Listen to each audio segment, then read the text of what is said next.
नमस्कार मंडळी. आपण आयुष्यात चांगलं वागायला जातो, नम्र राहतो, पण काही लोकांना आपली नम्रता म्हणजे आपली कमजोरी वाटते.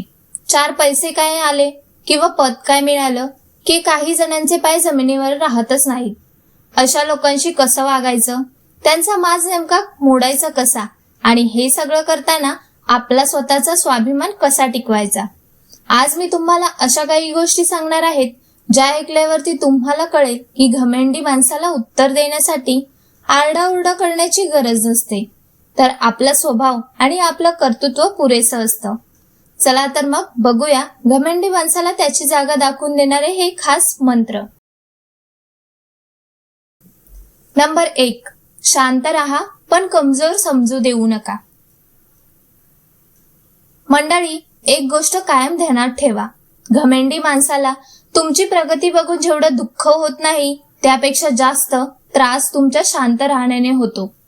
त्याला वाटत असतं की मी 2 शब्द टोचून बोललो की तुम्ही चिडणार, आरडाओरडा करणार आणि स्वतःचा दर्जा खाली पाडणार. तो तुमच्याकडून फक्त एका रिॲक्शनची वाट बघत असतो. पण आपण तिथं शांत राहिलो ना की त्याचा सगळा गेमाच पालटतो. गावात एक म्हण आहे, खळखळणाऱ्या ओढ्याला जास्त आवाज असतो, पण शांत पाणी खूप खोल असतं.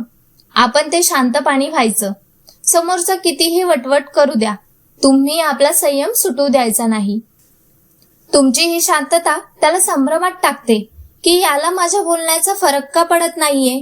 तुमची हीच ताकद त्याला तुमची खरी किंमत दाखवून देते. लक्षात ठेवा, वाघ जेव्हा शांतपणे चालत असतो तेव्हा तो घाबरलेला नसतो, तर तो आपल्या लक्ष्यावर लक्ष ठेवून असतो. त्यामुळे शांत राहून आपला स्वाभिमान असा जपा की समोरच्याचा घमंड आपल्या पायाशी आपोआप गळून पडला पाहिजे. नंबर 2. कामातून उत्तर द्या. एक साधं गणित लक्षात ठेवा.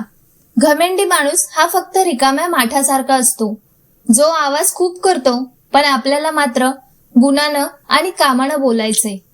आजकाल बोलणारे तर गल्लोगल्ली मिळतात, पण करून दाखवणारे फार थोडे असतात. जेव्हा एखादा माणूस आपल्यासोबत फाजील तोरा मिरवतो तेव्हा त्याच्याशी शब्दाची जुगलबंदी करत बसण्यात आपला वेळ वाया घालवू नका. त्यापेक्षा आपली सगळी ताकद स्वतःच्या कामात होता. तुमचं यश इतकं जोरात गाजलं पाहिजे की समोरच्याची बोलती आपोआप बंद झाली पाहिजे. शेतातलं पीक जर जोमदार आलं ना तर शेजाऱ्याला सांगायला लागत नाही की माझं रान कसं आहे, ते अख्ख्या गावाला दुरूनच दिसतं. तसंच तुमचं काम एकदा का भारी झालं का की त्या घमंडी माणसाचा ताट झालेला कणा आपल्या यशासमोर आपोआप वागतो. कारण शेवटी काय आहे, शब्दांपेक्षा कर्तृत्व जास्त काळ टिकतं आणि तेच समोरच्याला त्याची खरी जागा दाखवून देतं. आपल्या कामाचा दरार असा ठेवा की आपल्याला तोंड उघडायची गरजच पडली नाही पाहिजे. नंबर 3. जास्त जवळ जाऊ नका. बघा मंडळी, घमंडी माणसाचा एक स्वभाव असतो. त्याला वाटतं की त्याच्या सावलीत येणारा प्रत्येक जण हा त्याच्यापेक्षा छोटाच आहे. आपण जर अशा माणसाच्या जास्त आहारी गेलो किंवा त्याच्या अगदी जवळ राहायला लागलो तर तो आपल्याला आपली पायरी विसरायला लावतो आणि डोक्यावर चढून ठेवतो. गावरान भाषेत सांगायचं तर जिथं आपल्या शब्दाला वजन नाही आणि जिथं आपल्या उपस्थितीला किंमत नाही तिथं उभं राहून आपला अपमान करून घेण्यापेक्षा 2 पावलं लांब राहिलेलं कधीही चांगलं. ज्या ठिकाणी आपला मान राखला जात नाही तिथं पुन्हा पुन्हा जाणं म्हणजे स्वतःच्या हाताने आपला स्वाभिमान पायदळीत उडवल्यासारखं आहे. अशा माणसांपासून अंतर ठेवणं म्हणजे त्यांच्यावर राग काढणं नाही, तर स्वतःची किंमत टिकवून धरणं असतं. लांबून पाहिलेला डोंगर कसा सुंदर दिसतो, पण जवळ गेलं की त्यातले दगड-धोंडे टोचायला लागतात. तसंच अशा माणसांशी फक्त गरजेपुरता आणि अंतरावरूनच संबंध ठेवला की ना तो तुमच्यावर चढू शकत ना तुम्हाला दुखवू शकत. जिथं मान नाही तिथून सन्मानाने बाजूला होणं हीच खऱ्या मोठ्या मनाच्या माणसांची ओळख आहे. नंबर 4. त्याच्या भाषेत नाही, तुमच्या लेवलवर बोला. जेव्हा एखादा माणूस गर्वाने आंधळा होऊन खालच्या पातळीवर जाऊन बोलतो तेव्हा आपल्यालाही तसंच बोलावं वाटतं. पण मंडळी, जर आपणही त्याच्याच भाषेत उत्तर द्यायला लागलो तर त्याच्यात आणि आपल्यात फरक काय राहिला. तो जर चिखल फेकत असेल आणि आपणही चिखलात उतरलो तर शेवटी आपलेच कपडे खराब होणार. तो माणूस त्याच्या घमेंडीमुळे आधीच रसतळाला गेलेला असतो. आपण मात्र आपल्या शब्दांची आणि वागण्याची लेवल कधीच सोडायची नाही. आपल्या गावातली जुनी माणसं म्हणायची, माणसाची जात त्याच्या कुळावरून नाही तर त्याच्या बोलण्या वागण्यावरून कळते. तुमचं शांतपणे, आदराने आणि ठामपणे बोलणं हीच तुमची सर्वात मोठी ओळख आहे. घमंडी माणसाला वाटतं की आपल्याला चिडून तो जिंकला, पण जेव्हा आपण आपला दर्जा न सोडता समोरच्याला सन्मानाने बाजूला करतो तेव्हा खऱ्या अर्थाने आपण जिंकलेले असतो. आपलं वागणं असं हवं की उद्या लोक म्हटले पाहिजेत, बघा समोरचा एवढा घमेंड करत होता पण या माणसाने मात्र आपली सभ्यता सोडली नाही. आपली ओळख आपल्या वागण्यातून इतकी स्पष्ट ठेवा की समोरच्याची घाणेरडी भाषा त्याच्याच तोंडावर चपराक ठरली पाहिजे. नंबर 5, त्याला इग्नोर करा. सर्वात भारी उपाय. घमंडी माणसाला धडा शिकवण्यात सर्वात जालिम आणि भारी उपाय म्हणजे त्याला इग्नोर करणं, म्हणजेच त्याच्याकडे पूर्णपणे दुर्लक्ष करणं. अशा माणसाला सतत वाटत असतं की मी काहीतरी बोललो किंवा वागलो की लोकांनी माझ्याकडे बघितलं पाहिजे, माझी स्तुती केली पाहिजे किंवा निदान माझ्याशी वाद तरी घातला पाहिजे. पण जेव्हा आपण त्याला एखाद्या साध्या दगडासारखं समजून त्याच्याकडे डुंकूनही बघत नाही तेव्हा त्याचा तो सगळा फुगा एका क्षणात फुटतो. त्याला आपल्या नजरेतून पाडणं हीच त्याची सर्वात मोठी शिक्षा असते. त्याला जाणून द्या की त्याचं असणं किंवा नसणं आपल्या आयुष्यात काडीचीही किंमत ठेवत नाही. तुमचं हे दुर्लक्ष त्याला आतून इतकं अस्वस्थ करेल की जो त्रास त्याला तुमच्या बोलण्याने झाला नसता तो तुमच्या शांत राहण्याने आणि दुर्लक्ष करण्याने होतो. त्यामुळे आपला वेळ आणि डोकं अशा माणसावरती खर्च करण्यापेक्षा त्याला त्याच्या गर्वातच सोडून आपण आपल्या आनंदात मजेत राहणं हाच त्याचा खरा पराभव आहे. नंबर 6, विनम्रता ठेवा. मंडळी, आयुष्यात कितीही मोठं पद मिळालं किंवा गडगंज श्रीमंती आली तरी ज्याचे पाय जमिनीवर असतात ना त्यालाच खरी माणसं जोडता येतात. घमेंड ही एखाद्या डोंगराच्या टोकासारखी असते, जिथे चढायला तर मजा येते पण तिथून घसरलात की थेट दरीतच पडता. पण जो माणूस जमिनीवर चालतो त्याला पडण्याची भीती कधीच नसते, कारण जमिनीवरचा माणूस कधीच घसरत नाही. विनम्रता म्हणजे तुमची कमजोरी नाही तर तो तुमचा सर्वात मोठा दागिना आहे. झाडाला जेवढी जास्त फळं लागतात तेवढं ते झाड खाली झुकतं. तसंच आपणही कर्तृत्वाने मोठं झालं की अधिक नम्र व्हायला हवं.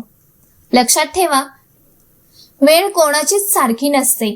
आज जे तुमच्याकडे आहे ते उद्या कोणा दुसऱ्याकडे असेल.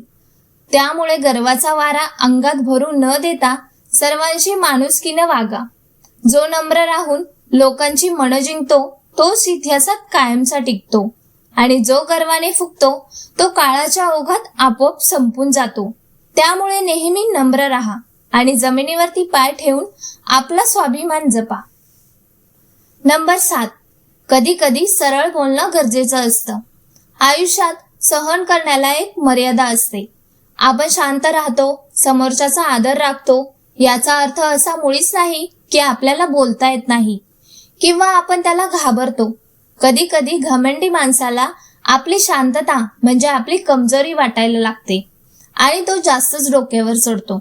अशा वेळी मात्र सरळ आणि ठाम बोलणं गरजेचं असतं.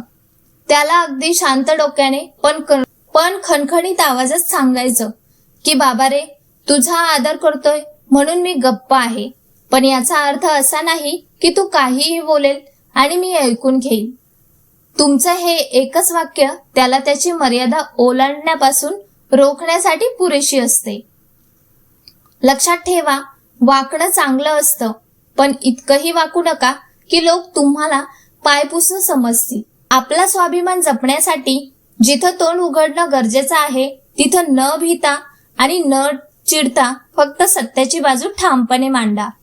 समोरच्याला कळावं की आपली नम्रता हा आपला संस्कार आहे, ती काही लाचारी नाही. नंबर 8, वेळ सगळ्यांना शिकवतो. एक गोष्ट कायम लक्षात ठेवा की या जगात वेळ हा सर्वात मोठा गुरु आहे. आज कुणाकडे पैसा आहे, सत्ता आहे म्हणून तो जर घमंड करत असेल तर त्याला हे माहीत नसतं की वेळेचं चक्र कसं फिरेल याचा नेम नसतो.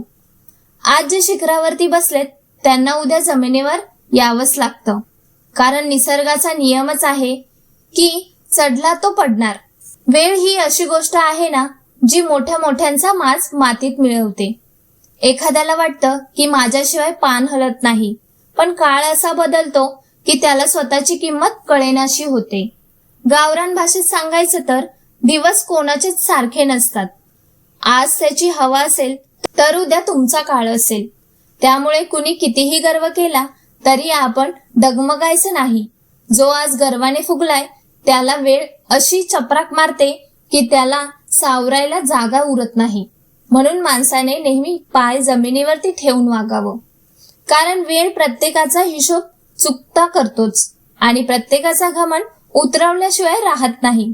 शेवटी वेळच सांगते की कोण किती पाण्यात आहे. तर मंडळी, शेवटी एकच गोष्ट लक्षात ठेवा, हा देह मातीचा आहे आणि एक दिवस मातीतच मिसळणार आहे. इथं कोणीच कायमचा राजा नसतो आणि कुणीच कायमचा गुलाम नसतो.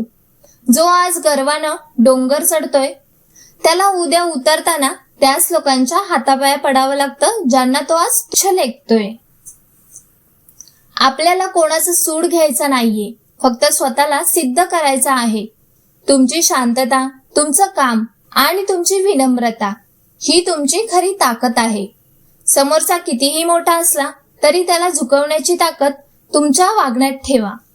लक्षात ठेवा, वाकून चालणं हा आपले संस्कार आहे, पण कुणाचं पायपुसणं बनणं आपला स्वभाव नाही. हे विचार तुम्हाला कसे वाटले हे नक्की सांगा.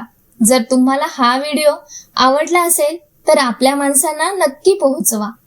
आपला स्वाभिमान जपा आणि सदैव आनंदी राहा. आणि चॅनलवर नवीन असाल तर सबस्क्राईब करायला विसरू नका. धन्यवाद.